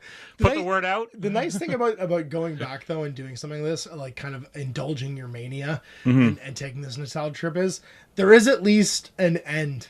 You know what I mean? Like it's when I die. No. There's borders on everything. You can own every orc. You know what I mean? You can own every if there's a certain sculpture you like. That's the collector's mindset, right? Yeah. Because now you just gave me a bag of Skaven, and now I'm like, well, I saw that auction for that Skaven warlord. That metal Icket claw I have. Yeah, and it's like, so now I got to go dig through boxes and worry about boxes falling on me again for my storage unit because I got to go find that Icket claw. It's funny because the ones I gave him aren't even called Skaven; they're called Ratmen. Because they're probably from when the Chaos Beastman line was just different types of animals. Like it was like Goatman, Ratman, and that's the thing is that it's like it's not necessarily the older the better, because I just want something from the period from, like, that's why I went for these Kev Adams orcs, right? These 1991 sculpts. It's a portion of an era. It's not everything. It's just, here's this certain slice of when I was really excited about this. It's 4th edition. Like 4th edition, when the 4th edition Orc and Goblin Army book came out, I was hooked so hard into that because I was already kind of into orcs. I'd tinker with orcs in 40k a little bit, with some of the clans and the freebooters books and stuff. I had played some orcs here and there, but it was when that 4th edition Orc and Goblin Army book came out that I was just that was it for me. Well, what's great about this for you guys is you're going to see our insanity kind of like progress, I guess, here, because we've both been collecting things. Chris is really excited to do, when this kind of project is like satiated, he's satisfied with it, to do some Eldar for Rogue Trader. I have a huge Imperial collection I have too much Rogue Trader stuff that needs to get painted, so I need an excuse to break part of it off. And you know what makes me sad is seeing it in bags, in a box, in a storage locker. Better than being in the garbage. Exactly, but it's like I would rather. And that's the thing is that we can now take that stuff out. Yeah. And it's funny because I was sort of like, well, here's what I want to do too. So here's what I want to do too. So hang on. I also want to do period terrain for it. So I want to get some plaster and some tennis balls and make some of the dome buildings. Remember those? All right, you're taking this to a level I'm not prepared to go to. Dude, come on, we're doing it. So basically, there's a tutorial in the Road Trader rulebook on how to make what look like Tatooine buildings. Yes. Using tennis balls and sand and casting plaster. Take those yogurt containers, turn those yogurt containers upside down. We're doing it. I had a yogurt container. Some of my first terrain was a yogurt container turned on its end and spray painted gray. That's it. And as soon as I picked it up, the yogurt container collapsed a little bit, and all that spray paint just flaked off it. And I was just like, you didn't tell me about that, did you, James Burns Workshop? So I want to, like, I'm going to go a little bit crazier for this because I do think that if we film a Road Trader game, we should have some period appropriate terrain. I'm going to make some spike trees. I'm going to get some some of those styrofoam balls from Michael's and the little skewers, and we'll do the red spiky green trees. And not too much, but just enough that we could do like a 4x4 table and play a little 1,000-point game of Rogue Trader. 1,000 points. I don't even know what 1,000 points of Rogue Trader is anymore. It's like 10 or 15 models. I don't know. Not that much. It's like, so like, we're not rolling randomly for equipment. No. We use the compendium stuff. We're not losing our minds. But that's the purest form. What do you mean all you guys have web guns? I rolled a 98. We can do a dinosaur adventure too. But we have that on the brain. Hunt the Amble. We just dug out all of the character booklets for Warhammer Quest. So we have that on the brain. And then I got a whole bunch of Gorka Morka stuff to do too, so we have that on the brain too. So I think that, like we said, 2020, we're going to indulge in our nostalgia a little bit, have some fun. I think you guys are going to enjoy it too, because I think there's going to be a lot of like, just like doing it because it's fun. Not because like, I every once in a while you have to do projects, I think, that reinvigorate why you do projects. And it's not because you're trying to chase a meta, or you're trying to chase what the best army is or whatever, or even the coolest new models. If you go back a little bit and you look backwards into things you wish you'd done before, the nice thing is that there's a start, a middle, and end of that project, because you're not making any more of that stuff. Yeah. You know what I mean? There's not going to be any new releases for it. It becomes more valuable, right, because you have to hunt for it. Yeah, absolutely. Right. When you work to do something, I think the result, you have more appreciation. It's again going back to these orcs. You know, I could have just taken my 6th edition orc and goblin army, which is like 10,000 points of painted orcs and goblins. Dwarf army. It's ridiculous. Yeah, and I could have just taken that and grabbed a few models out of that and been like, here's my 6th edition warband. Yeah. But I wanted to build something that made me want to play with it. So I was like, well, I've got these old orcs that have been sitting in a bits box for decades. Yeah, man. Well, it started with the elves too. Like, you guys haven't even seen it yet because it doesn't come out until 2 weeks from now. Our first game with Prince Laurent of the Prince Laurent of the young Prince of the Sundered Isles. But he's already finished his first warband. Like, you went and painted a whole bunch of they're all Gary Morley, I think. Gary Morley, there's a Jess Goodwin, and there's a couple of Juan Diaz, the newer, because his Shadow Warriors are fantastic. The nicer metal Shadow Warriors. Whatever is the nicest sculpt for the high elf range at the time is the model that I used. It's not from a certain period. It's like, I'm going to cherry pick my favorite sculpts from all these eras, 6th edition backwards for high elves. And now you're like knee deep in this. It's fun. And you've roped Alex into it too. So like, there's a whole bunch of like. And it's funny because I think it was hard. It wasn't hard. No, getting Alex because he's a Warhammer. He's a fantasy cadre like us, right? So like getting him into it was basically me just being like, here's a PDF of this thing Ash is doing. You do it. And he said, okay, I'll do it. And so I think we're getting together next week sometime to play some skirmish. Yeah. It's nice because it's like it's coming up with projects that are digestible, that you can like have a reason to do something fun with.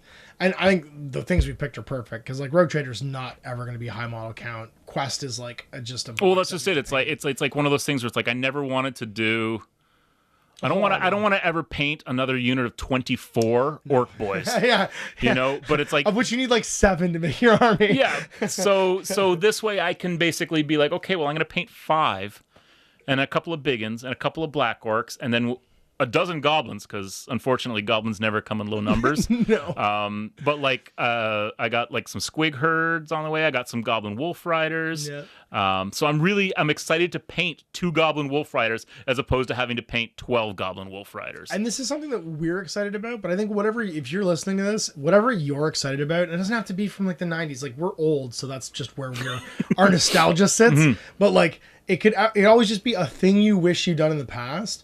If you're finding yourself burned out chasing what's coming out now, or just by like the current sort of like the current industry trends, take a look backwards, because it's you can still find almost anything. If we're able to find stuff produced in the 90s, which was not produced nearly in the numbers that stuff that's been produced since then, in the last 20 years has been produced, guaranteed you can look backwards and find that thing that you wish you'd done back then, and then just take your time and enjoy it, because it's done. Because like whatever that thing was, all the releases that were ever going to happen for it have now happened, and it's locked in time, and you can take your time. And they're not making any more of it? Yeah, you can just go back and appreciate it. It could be anything. I think one of the things that was weirdly successful was we did that Let's Play for Confrontation, and I started a Facebook group for it just to like... just to like talk about what we were doing, and for me and friends who I knew played it to be able to like trade bits and find what we wanted. There's like 1,000 people in that group now. Like I keep approving members because so many people have that same like appreciation for that particular Well, again, Confrontation is another one of those games where it was like we should at some point we should do it again. We had to hunt to find Confrontation models. Well, we couldn't even find because them we had to buy them from Europe and get them shipped over. over. Sent your mom to go get them. Yeah, you know. She was in Paris and Penny had to go to Star Player and try to find Confrontation miniatures for us. Yeah, I gave her a list. I was like, go get these models for me. She's like, well, what are these? I'm like, some weird French miniature company. They're really cool, Mom. They're artistic. You'll like them. Indulge me. Exactly. You know, and but again, it's like one of those things where it's the reason that Confrontation is special to me was because it was something that I did after Warhammer. It was after I had left GW.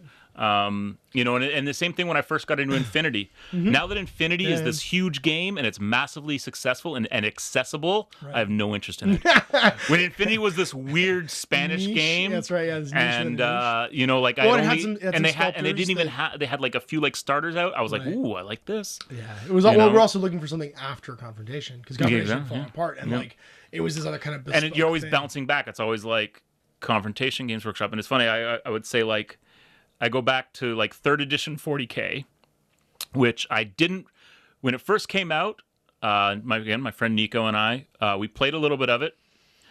Didn't like it because it wasn't 2nd edition 40K. Started playing Warzone or Mutant Chronicles. Right. Started playing Warzone 2nd edition, and I had a Bauhaus army. He had an Imperial army. We bought the starter box, split the plastics. He then started building a capital army. I just kept building more Bauhaus because those models were amazing. And well, they were all Kev White. Kev White did the medals, and it's funny. I found some of my my Jungle Ranger guys. The Jungle Commandos. So good, dude. I have a great complete, models. I actually because this is funny because when you and I lived together, you guys just finished playing Warzone, and I played with you guys a little bit at the end, and I loved your Bauhaus army. So when Prince August got all the molds for it and it was all super cheap, I ordered the entire metal line of Bauhaus miniatures just because I wanted to have them. But again, like that. So then after Warzone, we actually started playing 3rd edition 40K, and we played 3rd edition 40K, and then you and I played it for years. And then you know, I think what got me out of 3rd edition 40K was probably 6th edition Fantasy, and then 6th edition Fantasy, and then I didn't like where 3rd edition 40K was at that point, and then 4th edition came out and it was a better game, and the Guard came out, and it was like you keep thinking like this timeline of this progression, and it's always like bouncing into different games. And it was like Confrontation was one of those games where it was like the models were so spectacularly beautiful for its time. It was so ahead of I mean, time. even today they stand up. Oh yeah, absolutely. You know, the Cadwell miniatures are some of the nicest fantasy miniatures. And like you know, so I had a big Griffin army for them. I now have a huge Durs army, so I'll bring in my Alchemist of Durs, and we can play some.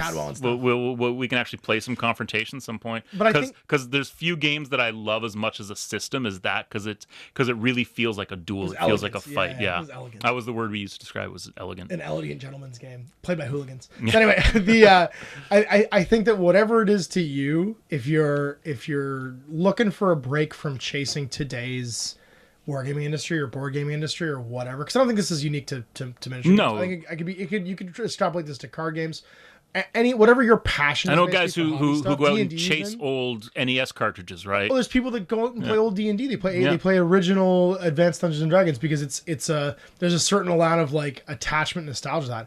I think taking a break from today and going back and being able, because I feel like as you go forward, you're more competent. It was a simpler time. No, but your competence level will go up. Yeah. So you're almost able to give it the treatment it deserves later on in life that you weren't able to give it back then. There's a real value in doing that. I think that if you want to take a break and you really want to recharge whatever it is you're passionate about, your hobby passion, looking backwards to something that you like. It doesn't even be that you enjoyed that game, but you really enjoyed that time, or you have fond memories of that time. Going back and giving another look, whether it's Warzone, Vor, you know what I mean? Like all these games. Remember all those games? Vor the Maelstrom, the miniature game where you didn't have to buy miniatures because you can make up your own army lists. No, how was that remember. To fail? But it was FASA game, which had a really cool background and world, but again, you didn't have to buy the miniatures, so people didn't. And just going back and enjoying it, digging it out, doing a collectible thing. I think people might find some real, I don't know, it's just like I don't want to say comfort, but like satisfaction. I think is the right Well, word. on There's that no point that you satisfaction said in about that. Vor, not having miniatures, and then you look at a game like Frostgrave, Right. which does have miniatures, but when it initially came out, it was sort of more agnostic. It was like, use what you want, but it's at the book. same time, there are models now for it. Yep. But it's funny because I was talking again. I was pushing this 6th edition skirmish on some friends, and one of them, the response back was, "Well, why don't we just play Frostgrave?" And my response was, "Because it's not Warhammer." It's not Warhammer, yeah. And that's all I need to say. But I think Frostgrave did that. I think part of its success was actually based on mine that nostalgia. Everybody Well, the fact that it tin- wasn't Warhammer is Warhammer. a good thing. It's not necessarily it wasn't detracting from what Frostgrave is. But everybody had that tin of D&D miniatures that was an instant Frostgrave warband, which I think was part of why it was initially successful. Was Frostgrave is about literally just building a Fellowship of the Ring. If you want to boil it down, every Frostgrave warband is Gandalf, mini Gandalf, and then a bunch of different archetypes from D&D. You know what I mean? So like you're literally just building your little adventuring warband. And I think that there was always an old muffin tin full of Ral Partha miniatures in somebody's basement where if they just had that book, they could instantly go into their back catalog of monsters and heroes and play a game. I think there's some value in that. There's some value in mining that nostalgia because it feels like an old school game. It feels like an old school D20 game and got people looking at old miniatures. And I remember when the Frostgrave first kicked off, when Joe first released it from Osprey, so much of what I saw being painted in those like social media groups was like old Partha, old Reaper, old just like, here's this like, I have this collection of miniatures, I've never known what to do with it. I can bang it together in this like adventuring party and go and play a game. And so, yeah, I think just to round this off, I think there's some real, because we've been going for a while. I don't know how long this video is, but when you and I get going about old miniatures, it it's takes funny a while. because this conversation started in the car. It's true. And the whole time we're having the conversation in the car, I'm like, we should just be saving this for the podcast. And then I realized we get to the podcast and we haven't talked about anything that we talked about in the car. It's true. We haven't at all. Like we didn't repeat ourselves once this whole day. We've literally been having this conversation since I picked him up from the train station. And so I think that if I was just kind of like tie this off, is if there was something in the past hobby wise that you have really fond memories of, regardless if it's good and bad, even if it's bad, it's still good because it's going through and doing that, whether it's like finding old paints, painting old miniatures, playing an old game. I actually had a ton of enjoyment a little while ago. Actually, before I left Memphis with my buddy Drew, my buddy Josh, they bought a bunch of old Magic cards, and I mean like old Magic cards, but they were all like not rares, not valuable. And we literally just sat around the table drinking beer, shuffled a huge pile of Magic cards together, and just played Magic. Don't they call it like peasant Magic or something, where you're literally just playing with like a huge stacks bag of commons? Like, commons. Yeah, and it was so much fun. It was like, and it took me back to like playing Magic in like alpha and beta when like before, I mean I dropped it like in like 97 or something like that. But like playing Magic when it first came out, and just the fun of like let's just shuffle some cards and play this fun game where we have a wizard fight, and it's so worth doing. Because I think you gain perspective on your current hobby, because if you're feeling burned out about it, you might mine back into what you really enjoy. Like, what does I really love about doing this that keeps me doing it? And two, you might get to complete something that you didn't actually get to do the first time around, and there's an immense level of satisfaction from doing that. Like, completing that Hero Quest box when we painted it all, and playing through those 14 missions, it is like one of the things I'm the most proud of, I think, that I've done on this channel, because we had so much fun playing the games. It was so stupid and silly. And you're completing something, like for me with these Kev Adams orcs, they weren't painted. No. And that's in a box. They were primed, and I had started the flesh on them. Right. And so I pulled them out and I threw them in some simple green and just stripped them right down to the bare metal. And now they're painted, and now it's like they are my favorite orcs of all of my orcs. You want every other orc? They're my current favorite. Whenever Games Workshop finally releases Goblin Sky Pirates for Age of Sigmar, those may become my favorite. But right now, these orcs are my favorite because they sat in a box for literally decades, unpainted, and now they're painted. But no matter what it is, no matter how, you don't have to be old. You can be someone who's just currently like tired out by the current like hobby trend or industry train. Go back and take a look at something that you never finished. It could even be finishing a video game, like one of those old those like big sprawling top-down RPGs that nobody ever finishes. You might get into and never do. Go back and look at your retro Steam list of like old games or whatever.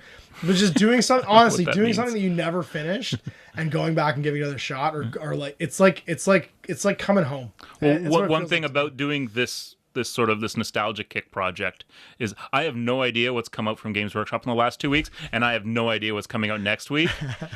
And I'm sure it's disconnected. I'm sure You're it's something unplugged. cool. I saw Yeah. those Sisters of the Battle you had out, Yeah. and I was like, oh, new sisters. Oh, that's awesome. But you kind of unplugged, didn't you? You unplugged from that whole thing. Because I'm painting old lead, man. Yeah. You know. Well, you don't have to sweat about it. You don't feel that like that need to chase whatever's new, or even just chase the information. Or even just knowing. I just stopped going to the Warhammer community website for 2 weeks, and I missed an immense amount of stuff because Games Workshop will just continually push product out at an insane rate. It never stopped. Well, that news cycle is 24 hours. It's not just Games Workshop; it's everybody. Like, there's always new things coming out.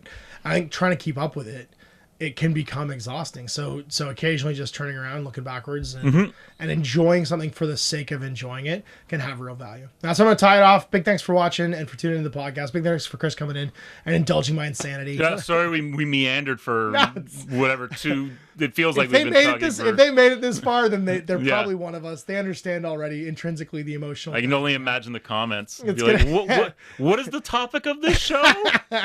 It says something in the title, but I don't think that's what they're talking about anymore. Ash and Chris relive their fucking idiot. Just jabbering. All right, the next time, Ash. Not organized.